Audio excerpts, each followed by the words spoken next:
Je vais vous parler de virus. Et on est quand même dans une période plutôt morose. J'ai envie de vous faire voir les virus de la manière dont moi je les perçois, c'est-à-dire un monde merveilleux. Et donc j'espère que j'ai réussi à vous embarquer ce soir dans cette direction. Pour commencer, une petite énigme. On est en période de Noël, on va avoir des quiz dans des soirées qu'on ne pourra pas faire peut-être. Et j'avais envie de vous poser cette question. Est-ce que vous voyez un rapport entre ces chefs-d'œuvre architecturaux, ces peintures magnifiques et les virus? Ça va loin, vous allez voir.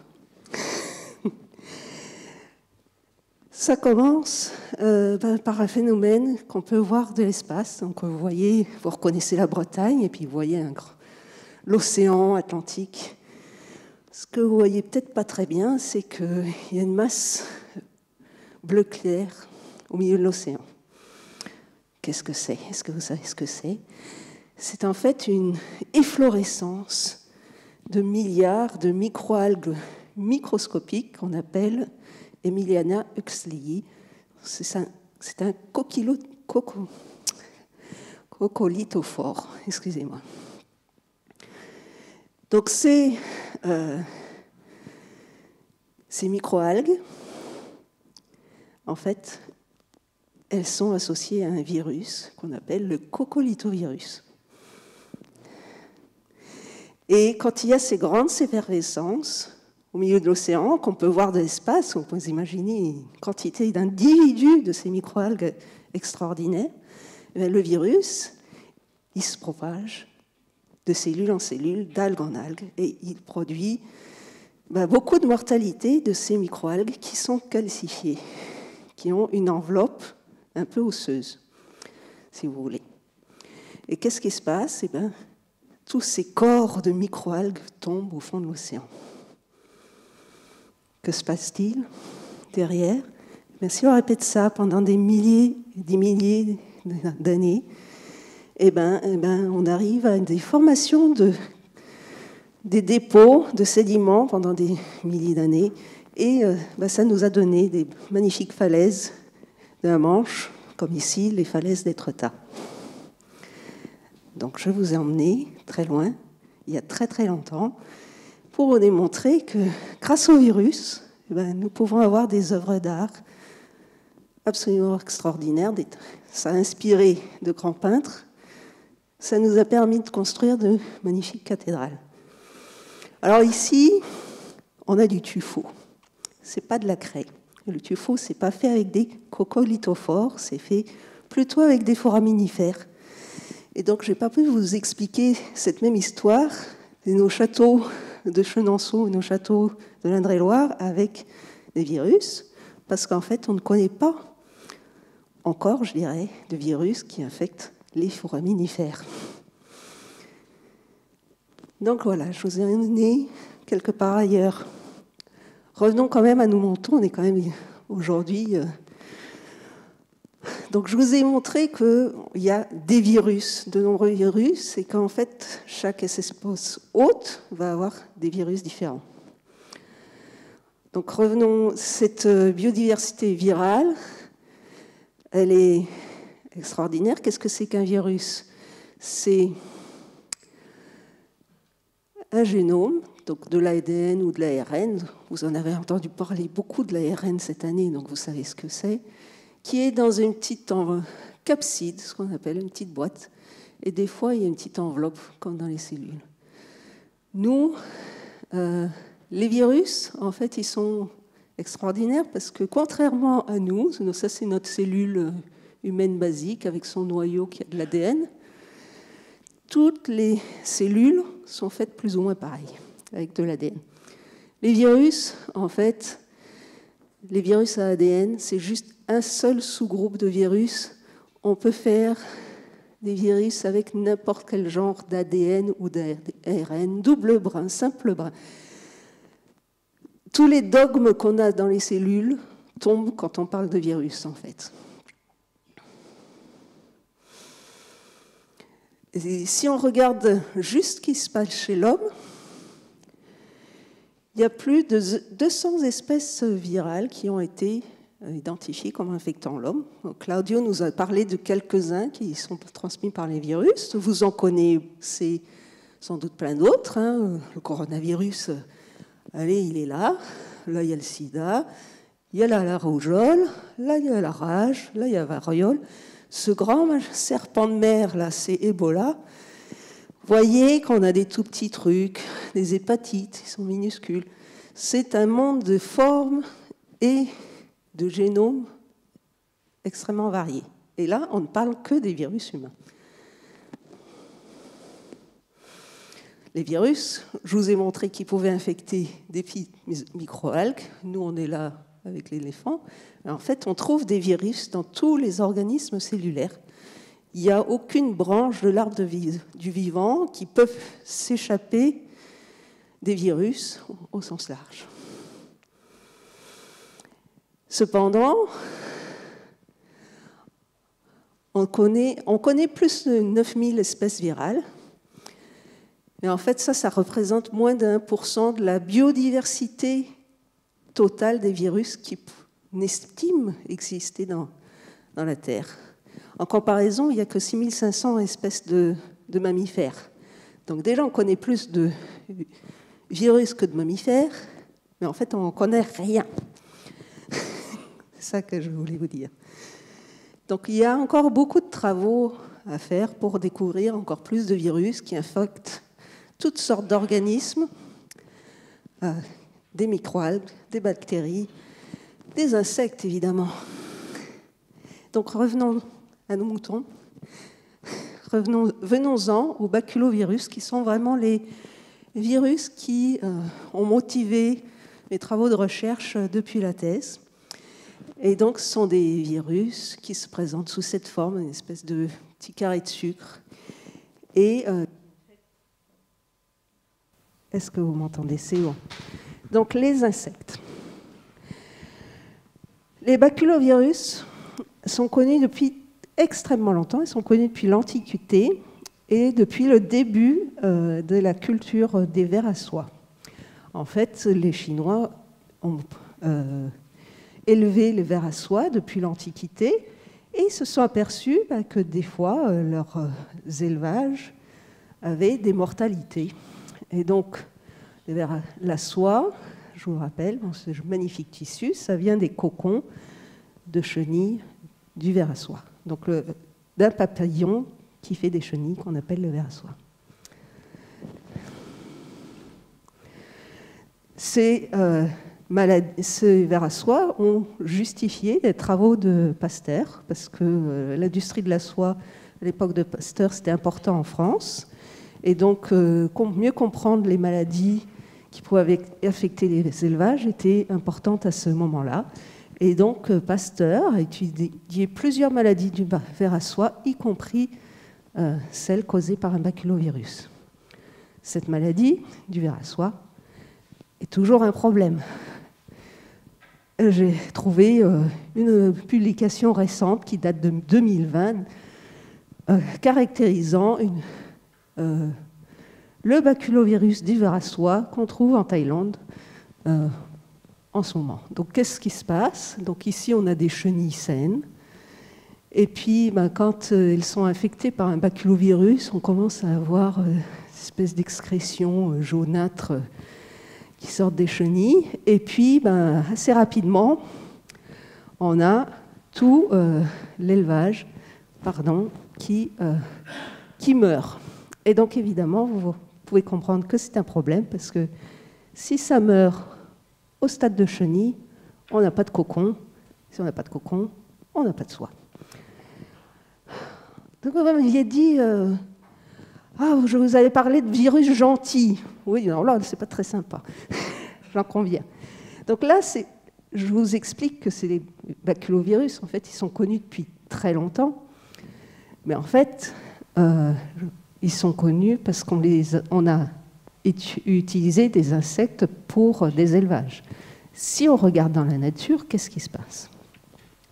Ça continue. Donc, les baculovirus dans la nature, et le processus infectieux commence par... donc, on a mis nos petits carrés de sucre, là, les baculovirus. Ils sont déposés sur des feuilles, les chenilles les mangent, ça rentre dans l'intestin des chenilles par les cellules du tube digestif, et puis ça se réplique dans l'hôte, ça se transfère de cellule en cellule, et puis à la fin, on a la mort de la chenille, et puis la libération de particules qui vont permettre de compléter le cycle. Donc on a à nouveau des petits carrés de sucre à la fin du cycle. Ces virus, on les retrouve, ça ce sont des travaux qui viennent de l'IRBI, dans des... ils infectent principalement des papillons, mais des papillons extrêmement divers. Il existe plus de 165 espèces de virus. Ils peuvent infecter des papillons de toutes sortes, des petits papillons de nuit, des grands papillons de nuit, des papillons de jour aussi, toutes sortes de papillons. Ce que ça donne quand une chenille meurt, c'est un truc qui pendouille dans les arbres. Et les gens qui étudient les papillons, en fait, ils sont très familiers de ces virus parce que quand ils vont élever leurs papillons à la maison, et des fois, ça ne marche pas et ils ont une virose à la place d'un papillon. Ces virus sont très anciens. En fait, les premiers, ça sont des travaux pour reconstruire l'origine des baculovirus en termes de temporalité. Donc on a fait une généalogie des baculovirus et on a pu dater l'origine des baculovirus en fait au Jurassique. Donc au Jurassique, on a parlé de Jurassique Park tout à l'heure, hein, c'était bien là, et les dinosaures, ils sont morts ici à la fin du Crétacé. Donc ici, en même temps qu'il y avait des dinosaures, il y avait des baculovirus. C'est plutôt cool quand même. Hein. Et en fait, les ancêtres encore plus anciens des baculovirus, mais qui infectaient déjà des insectes, étaient présents sur Terre il y a plus de 300 millions d'années. Et donc ça, c'est en même temps que les premiers vertébrés qui sortent de l'eau et aussi en même temps que l'apparition des premiers insectes. On voit ici un fossile d'une libellule géante du Carbonifère. Donc, ce sont des virus où je vous ai montré qu'ils étaient très diversifiés, très anciens, et ils sont une évolution que moi je trouve passionnante. C'est relatif, évidemment. Donc, quelle est la place des baculovirus dans la nature? Donc, je vais vous raconter une autre petite histoire. C'est encore attrait à la soie. En fait, c'est la chenille du Bombyx disparate. Donc, c'est un papillon qui vit en Europe. Et ils font des jolis cocons, un peu comme le cocon du ver à soie. On se passe un peu à l'époque de Pasteur, 1869. On est toujours dans cette époque où la soie était très importante en termes d'industrie. Et il y avait tout un continent, l'Amérique, qui n'avait pas de mûrier, donc ils ne pouvaient pas élever des vers à soie. Et donc ils se sont dit, on va essayer avec le Bombyx disparate. Alors, on a parlé d'invasion de moustiques. Là, je ne vous explique pas ce que ça fait, le Bombyx disparate. Ça a envahi tous les États-Unis. C'est une vraie catastrophe. Bon, ici, c'est une forêt, on dirait que c'est en hiver, mais en fait, c'est l'été. Il n'y a plus aucune feuille. Ce qu'on voit là, c'est un tronc avec des petits traits. En fait, les petits traits, ce sont des chenilles, ce n'est pas de l'écorce.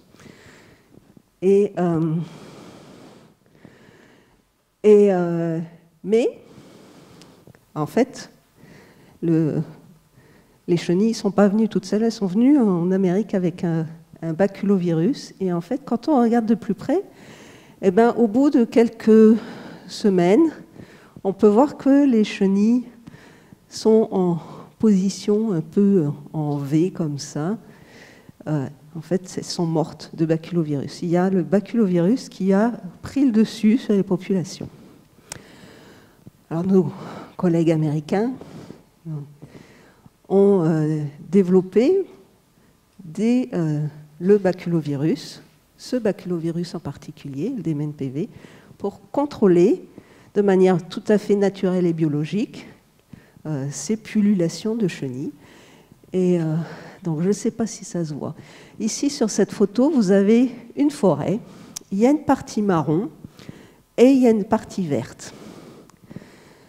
La partie verte a été traitée avec du baculovirus qui a été déployé avec des avions. Donc, vous voyez que le traitement par baculovirus, c'est quand même assez efficace. On peut redonner de la verdeur à toute une forêt grâce à ces virus. Donc, l'application première des baculovirus, là où ces virus nous font vraiment du bien, c'est que ça nous permet de faire du contrôle biologique des ravageurs. Ici, je vous ai représenté un champ de maïs. Ce n'est pas tout à fait ce qu'on a l'habitude de voir dans nos contrées, mais c'est peut-être ce qui va bientôt nous arriver. Ça s'est produit il y a moins de 5 ans en Afrique. Il y a un nouveau ravageur qui est arrivé. On l'appelle la légionnaire d'automne ou Spodoptera frugiperda. C'est une espèce originaire d'Amérique centrale, par là, qui était jusqu'à 2016 présente uniquement en Amérique et qui depuis 4-5 ans en fait a envahi l'Afrique et l'Asie. On l'attend en Europe. Et il y a des modèles qui prédisent que dès qu'elle va arriver en Espagne, en Italie, on la verra arriver jusque dans les pays de la Loire pendant l'été. Elles ne pourront peut-être pas survivre l'hiver, mais feront bien des dégâts dans nos champs de maïs. Contre ce ravageur, il y a de nombreux programmes de contrôle biologique qui sont déployés. Un de ces programmes utilise un baculovirus. Donc ici, je vous montre une chenille saine avec le petit B et une chenille. Bon, il ne reste plus grand-chose, une espèce d'amas dégoulinant de chenilles qui en fait a été tué par un baculovirus. Donc ces virus sont porteurs d'espoir pour le contrôle biologique et puis pour essayer d'allévier la faim dans le monde, parce que si on n'a plus de maïs, c'est quand même problématique. Et là, je ne vous en ai pas parlé, mais cette chenille mange aussi du riz, donc c'est encore pire. Donc l'application première des baculovirus, c'est vraiment le contrôle des ravageurs. Il y a des entreprises qui développent ces virus, qui les produisent en grande quantité. Ici, c'est une entreprise suisse qui a tous ces produits qui sont utilisés contre des ravageurs des cultures. Si vous allez dans votre jardinerie préférée, peut-être que vous pourrez acheter de la carpovirusine, et ça, c'est un baculovirus qu'on utilise pour traiter les vergers contre les vers de la pomme. Et donc, c'est tout à fait biologique, c'est fantastique. Et donc, les ventes de ces virus ont une prédiction croissante dans les prochaines années, parce que aussi, on essaye de diminuer notre consommation de pesticides chimiques, et donc ça, c'est une alternative intéressante. Donc toutes ces études qui tendaient vers le contrôle biologique, ça a soutenu un effort de recherche pour acquérir des connaissances fondamentales sur les baculovirus. Et ça, on le fait depuis plus de 70 ans. Et en fait, parce que les baculovirus sont assez pratiques, en fait, pour des virus. Normalement, les virus, on ne les voit jamais parce que, justement, on ne peut pas les voir. Ils sont trop petits. Mais les baculovirus, eh ben, on peut les voir avec un microscope. Tous ces petits carrés de sucre que je vous ai montrés au début, ben ça, on peut les voir avec un microscope tout à fait normal, comme on pourrait même les voir en travaux pratiques au lycée ou au collège. Donc, quand on a une chenille qui est morte, ça, ce sont des cellules infectées. Vous voyez qu'elles sont un peu gonflées. Et quand on regarde à l'intérieur de ça, donc ça, c'est le noyau de la cellule infectée, et on peut distinguer nos petits carrés de sucre qui sont les particules du baculovirus. Là, on les voit quand la cellule éclate. Donc, ça a favorisé les études de virologie fondamentale pour ces virus d'insectes. C'est quand même extraordinaire. Normalement, l'intérêt pour les virus, c'est surtout pour la santé humaine, pas vraiment pour la santé des insectes.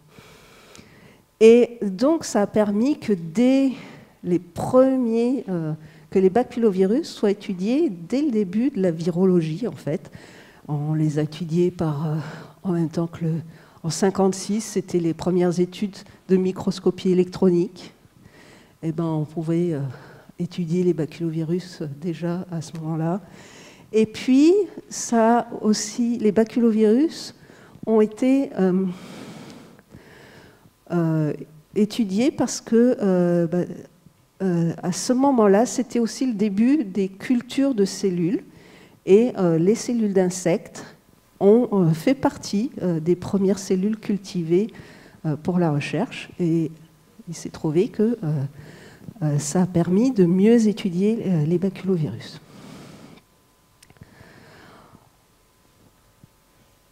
Et je vous ai dit qu'il y avait plus de 165 espèces de baculovirus. En fait, en pratique, on n'en étudie vraiment qu'une.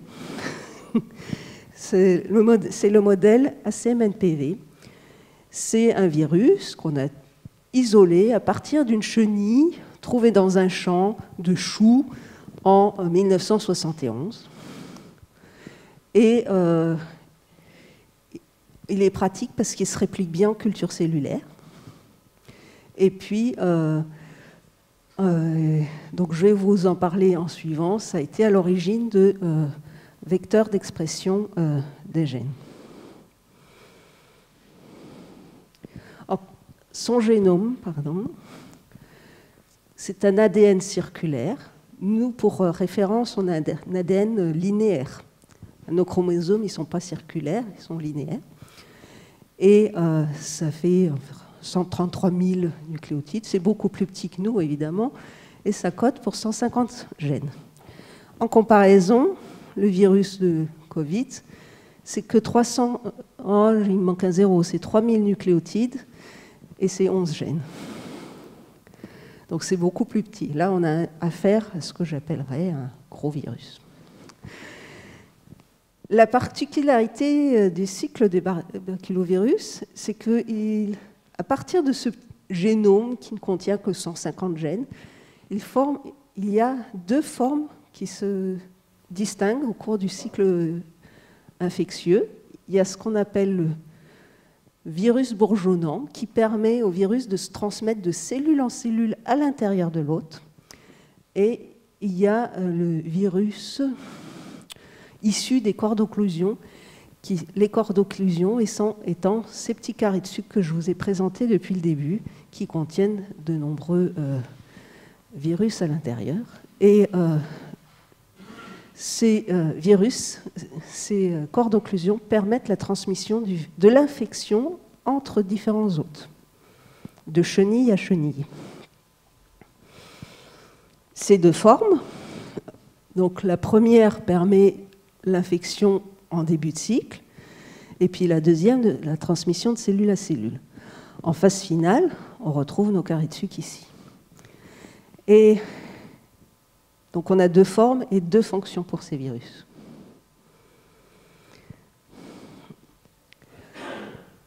J'y arrive.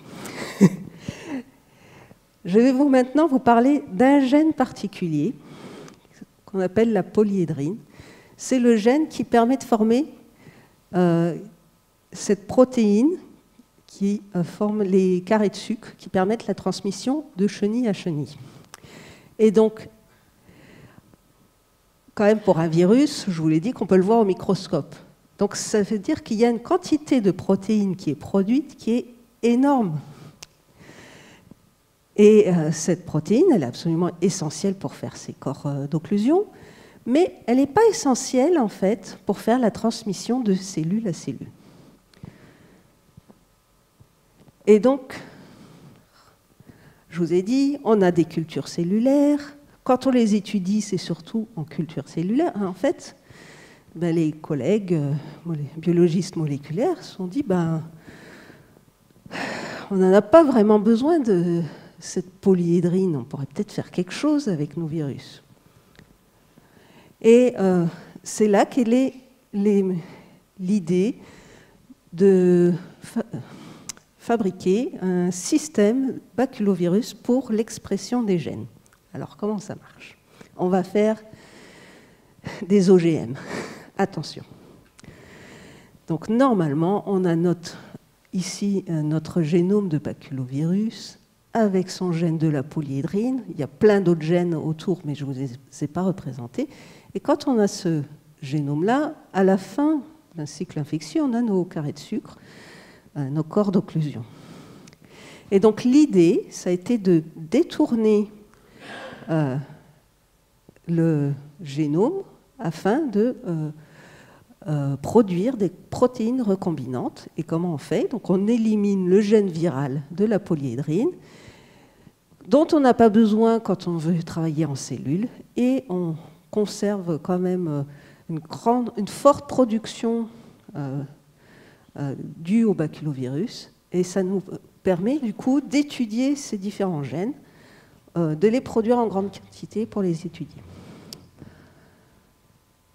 Et quand on regarde au niveau cellulaire, donc ça c'est une cellule infectée par un virus de type sauvage, et puis là on voit bien que quand la cellule est infectée par un virus recombinant, on ne retrouve plus nos petits carrés de sucre. Et donc ça c'est... on ne retrouve plus notre gène qui est produit, notre protéine produite, mais on retrouve la protéine qu'on voulait exprimer à ce moment-là. La première étude, et ça a été fait déjà depuis 40 ans. La première gène exprimé, ça a été l'interféron humain. Alors vous allez me dire, oui, c'est très bien produire des protéines dans les baculovirus, mais pourquoi faire? En fait, c'est extrêmement utilisé par des laboratoires depuis des années. Je vous ai dit que la technologie existe depuis 40 ans. Et là où ces virus nous font du bien, c'est que ces virus nous permettent, à l'heure actuelle, de produire des vaccins. Donc là, il y en a 2 qui sont commercialisés. Et puis ici, il y a un virus dont on entend un vaccin dont on entend de temps en temps parler, mais qui n'est pas encore sur le marché. Je pourrais avoir le Sanofi Pasteur aussi, il est là, mais il n'est pas encore sorti. Comment ça marche? Je vais passer sur celui-là. Pour le virus de la grippe, donc on a les antigènes de la grippe qu'on peut produire, qu'on peut introduire le gène de l'antigène de la grippe. On l'introduit dans le baculovirus, on le fait produire par des cellules d'insectes et ça produit toutes ces protéines qu'on peut du coup utiliser pour faire de la vaccination. Et ça marche très bien.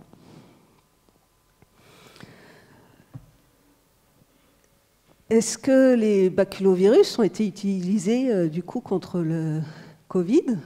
En fait, oui, énormément, parce que dès le départ de l'infection, les baculovirus ont été utilisés pour étudier les différents gènes du virus de la Covid. Bon, il n'y en a pas beaucoup, mais on a pu les produire en grande quantité et voir comment ils réagissaient.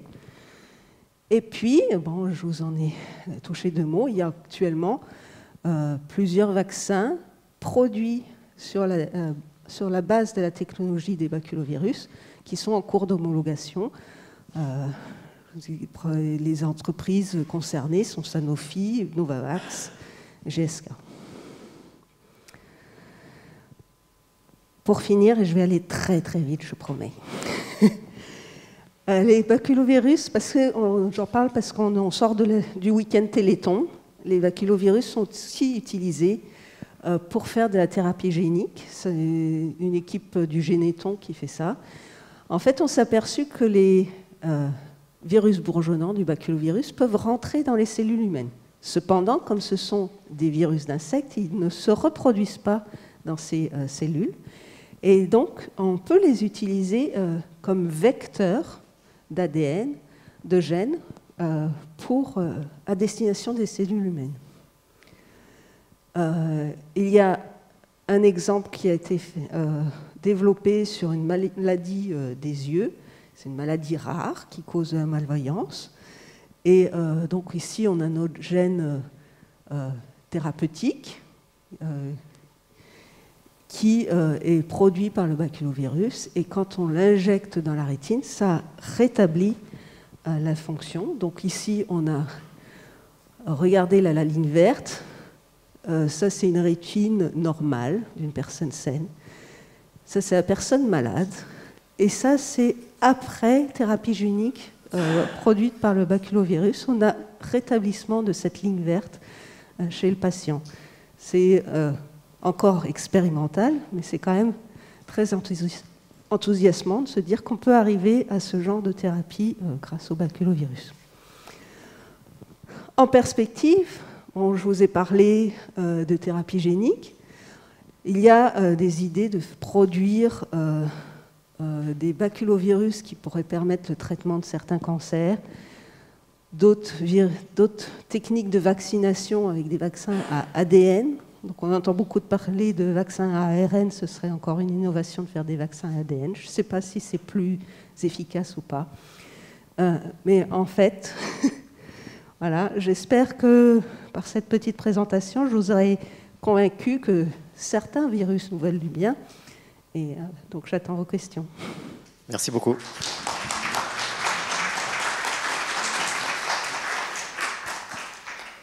Est-ce qu'il y aurait des questions dans la salle ? Oui.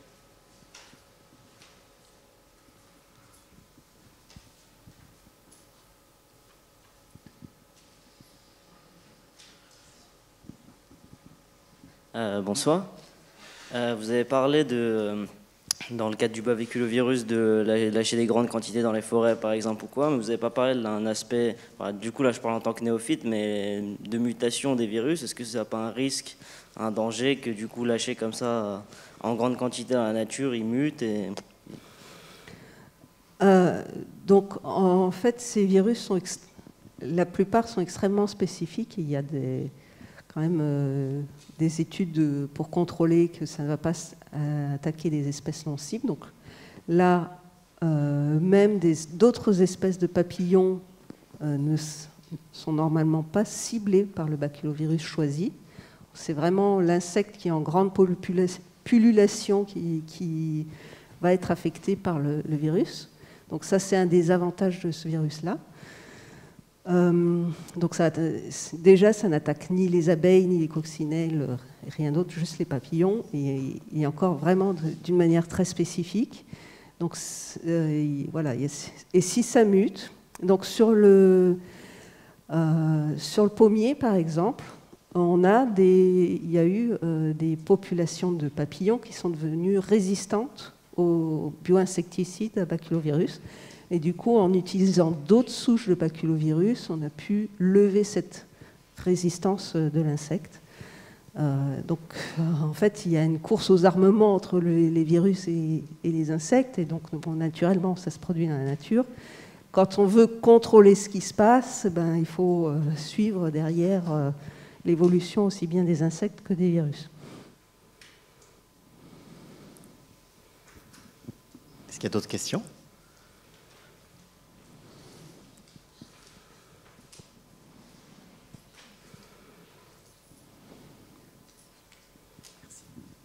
Oui, bonjour. En introduction, vous avez dit que les virus étaient répandus sur tout le monde du vivant. Est-ce qu'il existe aussi des virus de virus ? Pardon ? Des virus de virus. Oui, bien sûr. Ça existe, les virus de virus. On les appelle les virophages. En particulier, ça a été découvert par nos collègues de Marseille, alors je vous dirais même par l'équipe du professeur Raoult, qui étudie un virus, le mimivirus qui attaque les amibes. Et en fait, ils ont montré, et c'est une vraie étude scientifique démontrée, certifiée, valable, qu'il y avait des espèces de petits virus qui profitaient du cycle du gros virus et qui l'impactaient, et donc qui étaient virus de virus. La première conférence du cycle nous a parlé de la production d'insectes comme une solution pour produire des aliments pour demain. Est-ce que du coup cette industrie est sensible à cette question de la propagation possible de virus dans les élevages, et est-ce qu'il y a des travaux qui abordent ces questions-là? Alors,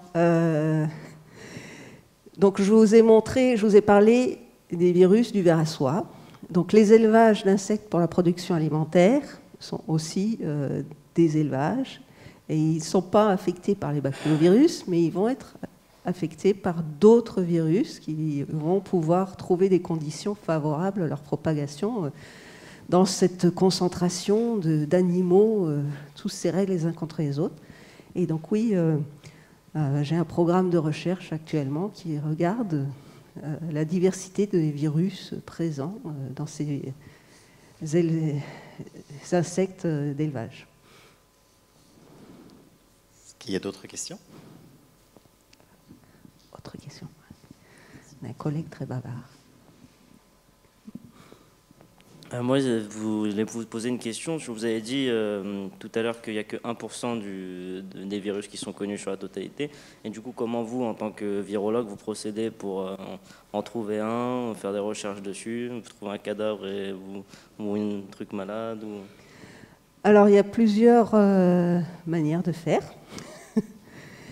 La manière traditionnelle, c'est de trouver un individu malade et de regarder à la microscopie, d'essayer de propager la maladie d'individu en individu. Donc, c'est ce que faisait Pasteur avec la rage, par exemple.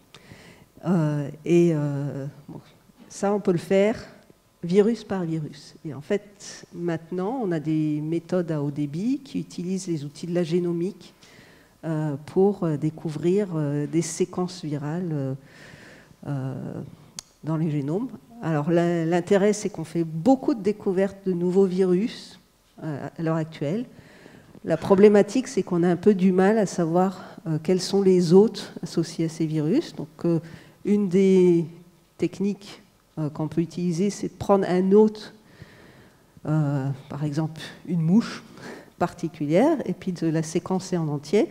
Et donc on va avoir, quand on séquence le génome de cette mouche, on va voir son génome, mais aussi tous les génomes de tous les organismes présents dans la mouche, donc que ce soit les bactéries de son tube digestif ou les virus. Et donc cette approche génomique permet d'identifier des virus. C'est ce que j'ai fait pour les mouches soldats, par exemple.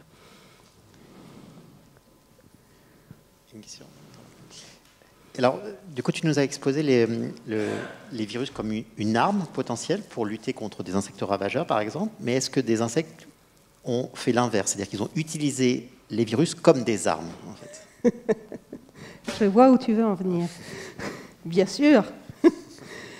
Donc, je ne vous en ai pas parlé parce que là, on partait sur une autre histoire un peu plus compliquée. Donc, pour lutter, par exemple, contre la légionnaire d'automne qui attaque nos champs de maïs, on peut utiliser des petites guêpes parasites. Et il se trouve que ces petites guêpes parasites ont elles-mêmes domestiqué des virus qu'elles gardent précieusement dans leur génome et qu'elles produisent quand elles pondent leurs œufs, et que ça permet de tuer plus facilement les chenilles ravageuses. Donc, quand je vous dis que le monde des virus est extraordinaire et tous les jours j'ai envie de les étudier parce que je m'émerveille de leur capacité, c'est vrai. En tout cas, c'est mon point de vue. Une dernière question peut-être? Non, bien, merci beaucoup à toutes et à tous pour votre participation. Merci à tous.